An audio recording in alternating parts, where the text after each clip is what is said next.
राधे राधे दोस्तों। आज हम आपके लिए एक नई कहानी लेकर आए हैं नाग पंचमी की। उम्मीद करते हैं कि आप लोगों को ये कहानी ज़रूर पसंद आएगी। अगर पसंद आए तो हमें कमेंट में ज़रूर बताना। चलिए हम आप कहानी को शुरू करते हैं। एक गांव में 7 भाई रहते थे। उन 7 भाइयों की 7 पत्नियां थीं और एक दिन नाग पंचमी का त्योहार आया तो वह 7 बहुएं बोली, चलो अब हम लोग गांव से मिट्टी लेकर आते हैं और घर को मिट्टी से लीपेंगे।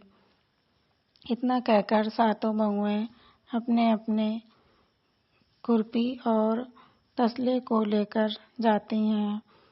मिट्टी खोदने के लिए जब बड़ी बहू आगे बढ़ती है और गड्ढा खोदकर मिट्टी निकालती, तभी उसमें से एक सर्प निकलता है।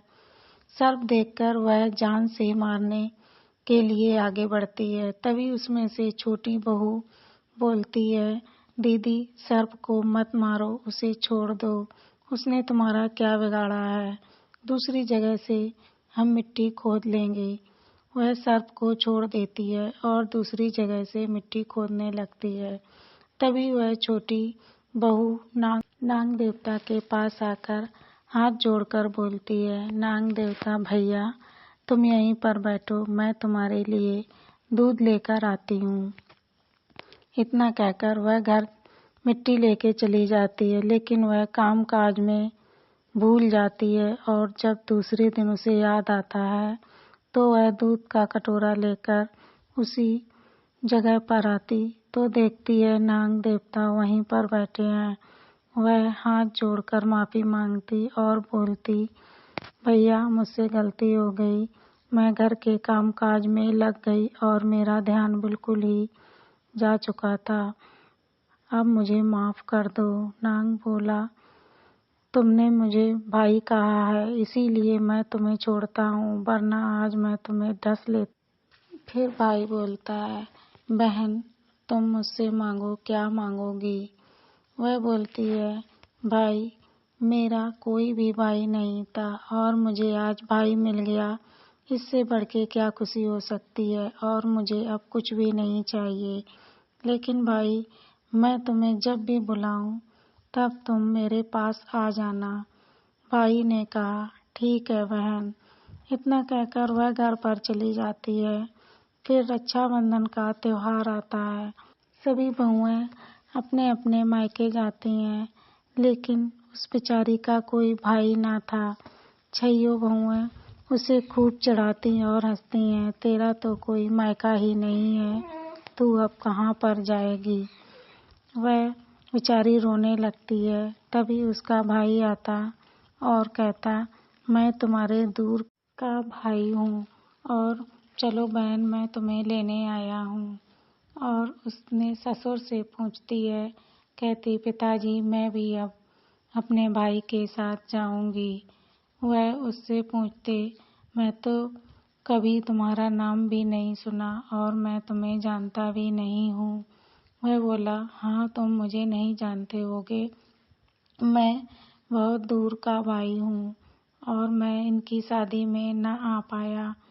तो वह भेज देता है अपनी बहन को लेकर। वह जब रास्ते में पहुँचता तब वह कहता, बहन मैं तुम्हारा नाग भाई हूँ। वह देखकर खुश हो जाती है और भाई के गले लग जाती है। फिर वह कहता, बहन मैं तुम्हें नाग लोग लेकर जा रहा हूँ और तुम मेरी पूंछ पकड़ लेना, डरना बिल्कुल भी नहीं, वहाँ पर कई सर्प होंगे लेकिन तुम घबराना मत। इतना कहकर वह पूंछ पकड़ लेती है और भाई के घर जाती है। उसे घर पर सभी लोग देखकर बोलते हैं, ये कौन है?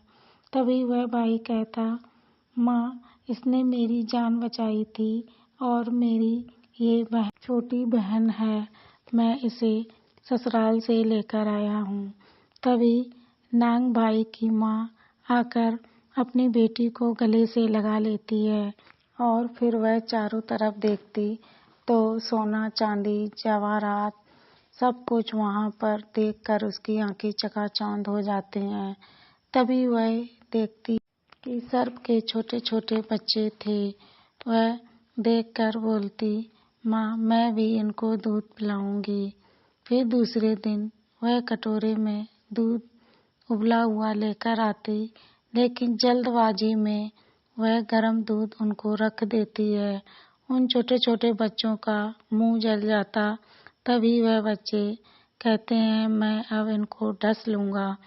उसकी माँ कहती है, ना बेटा, इनको मत डसना, ये तुम्हारी बुआ हैं, और उन्हें मना कर देती है। बच्चे मान जाते हैं। फिर जब बहन का जाने का टाइम आता है, तभी उसकी माँ अपनी बेटी को सोना, चांदी, हीरे, जवाहरात, मोती सब कुछ रख कर उसे अच्छे से विदा करती है। जब वह घर पहुंचती तो सभी लोग यह देखकर बहुत खुश होते हैं। तभी उसमें से बड़ी जेठानी बोलती कि भाई ने तुम्हें सब कुछ दिया तो एक सोने की झाड़ू भी देना था। तभी पीछे से उसका भाई आता और सोने की झाड़ू लाकर घर में दे देता, और उसके साथ एक सुंदर सा हार भी था। वह हार देखकर सबकी आंखें चकाचौंध हो जाती हैं, और सब लोग उस हार को देखने के लिए दूर दूर से आते हैं। वह हार बहुत ही सुंदर था। तभी राजा के पास यह खबर पहुंचती, और रानी भी बोलती है, मुझे वो हार पहनना है। राजा उसको बुलवाकर और वो हार ले लेते हैं। वह बेचारी बहुत रोती और अपने भाई को याद करती है। तभी उसका भाई आता और बोलता, बहन तुम परेशान मत हो, वह हार को तुम्हारा कोई भी नहीं ले सकता। और वह रानी जब उस हार को गले में डालती है, वह सर्प बन जाता है। वह डर की वजह से उसे फेंक देती है और फिर हार के रूप में बदल जाता है। तभी सभी लोग उस हार को वापिस कर देते हैं। तभी वहाँ पर नाग देवता प्रकट होते हैं। उनको देखकर सभी लोग हाथ जोड़ लेते हैं और अपनी गलती की माफ़ी मांगते हैं। तो दोस्तों, कैसी लगी ये कहानी? अगर अच्छी लगे तो हमें कमेंट में ज़रूर बताना, और ऐसी ही कहानी सुनने के लिए मेरे साथ जुड़े रहना। जय श्री राधे कृष्णा।